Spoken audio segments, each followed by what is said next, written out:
So your health is Rajan श्याल्स concern.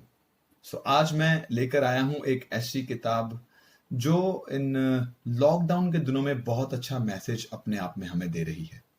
जी हाँ, book है एंटोन चेखव की दी बेट, जिसमें यह बात की गई है कि लाइफ इम्प्रिजनमेंट और कैपिटल पनिशमेंट, इन दोनों में से कौन सी चीज, कौन सी सजा जो है वो बेहतर है। तो बात करते करते एक जगह पर बहस हो जाती है और कुछ लोग कैपिटल पनिशमेंट के फेवर में होते हैं, कुछ लाइफ इम्प्रिजनमेंट के फेवर में होते हैं। लेकिन वहां पर एक उसी भीड़ के अंदर एक बैंकर होता है जो कहता है कि कैपिटल पनिशमेंट जो है ओबियसली अच्छी है, क्योंकि लाइफ इम्प्रिजनमेंट जिसमें आप उम्र कैद आप किसी सजा को भुगतते हो, that is actually not moral, it is immoral.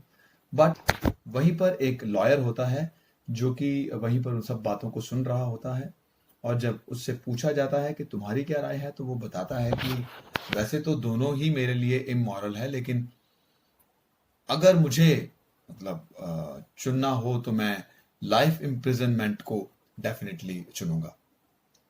तो उसी पर ही वहां पर जो बैठा हुआ बैंकर वो भड़क जाता है और उसको गुस्सा आता है, और गुस्से में वो उसे कहता है कि अच्छा, अगर तुम 5 साल भी अपने एक कमरे में बंद रहोगे तो मैं तुम्हें $2 मिलियन दूंगा। इस पर हमारा जो लॉयर है, जो कि 25 साल का जवान है, वो कहता है कि तुम 5 साल की बात क्या कह रहे हो, मैं तो 15 साल एक कमरे में रह सकता हूं। यह सुनकर बैंकर को कहीं ना कहीं लगता है कि 15 साल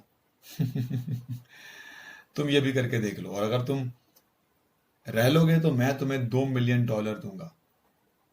यह एक बेतुकी सी शर्त थी, लेकिन दोनों उन बातों पर अग्री कर जाते हैं। बैंकर लॉयर को कहता है कि मुझे तुम्हारे ऊपर तरस आ रहा है कि तुम अपने 3-4 साल वैसे ही बहुत ही जो ऑप्टिमम है, जो बहुत ही तुम्हारे अमेजिंग वाले हैं, वो खराब कर दोगे। 3-4 साल इसलिए क्योंकि तुम 3-4 सालों में ही ऊब जाओगे और तुम बाहर आ जाओगे। लेकिन हमारे लॉयर यानी कि यंग लॉयर का जो इरादा था वो मजबूत था। तो गाइज, नवंबर 14 1870 को यह शर्त लगी, और यह तय हुआ कि नवंबर 14 1885 12 बजे तक, जब तक ये अंदर रहेगा तो इसको बाहर आते ही मैं $2 मिलियन दे दूंगा, और अगर ये 12 बजे से 1 सेकंड भी पहले आया तो मैं इसे कोई पैसा नहीं दूंगा। तो ये सारी बातें तय हो जाती हैं, और एक कमरा निर्धारित किया जाता है जहां पर उस लॉयर को रहना होता है। उस लॉयर को वहां कमरे में रख दिया जाता है जहां पर कुछ खास सामान नहीं है। एक चेयर है, एक टेबल है, एक बेड पड़ा हुआ है, एक पियानो पड़ा हुआ है, और उसकी कुछ ज़रूरत की चीज़ें हैं, और एक छोटी सी खिड़की ताकि वो इस दुनिया को बाहर से देख सके। बस इन चीज़ों के साथ उसे उस कमरे में छोड़ दिया गया।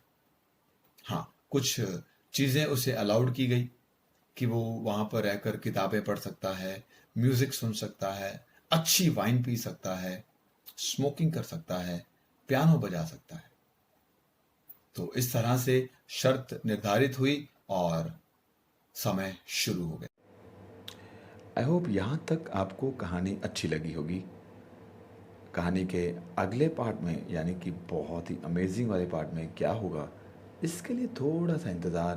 तब तक के लिए बाय बाय, शबक है, ठठा।